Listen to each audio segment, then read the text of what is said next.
Hello guys, welcome back to my get ready with me for shopping in rainy season. তো বাইরে বৃষ্টি হচ্ছিল, তো আমি ভাবলাম খুব কমফোর্টেবল কিছু পরি। তো এই ব্ল্যাক ফেয়ার জিন্স আর ইয়েলো ক্রপ টপটা পরলাম, যেটা অ্যাভারেজ ছিল বাট কমফোর্টেবল ছিল। সো এবার আমি স্কিন কেয়ারের পর চুলটা এইভাবে আমি করে নিয়েছিলাম, যেটা অনেক কমফোর্টেবল।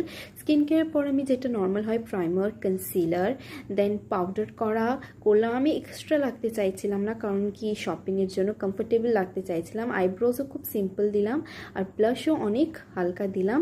দেন হাইলাইটার দিলাম, অ্যান্ড মাস্কারা অবভিয়াসলি ম্যান্ডেটরি। আর আমি নিজে গর্জাস একটা লিপস্টিক রেড কালার পরে নিলাম উইথ গ্লস।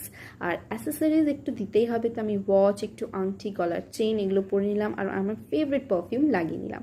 স্লিপার্স পরলাম। ফার্স্টে ভাবলাম আমি নিজের ফেভারিট কনভার্স পরবো, বাট আগেন রেনি সিজন ছিল, আমি ওটা নোংরা হয়ে যেত, তাই স্লিপার্স। বাট এটাও খুব কিউট লাগছিল। আমি নিজে ব্যাগ নিলাম। এই ছিল আমার পুরো লুক। জানাবেন কেমন।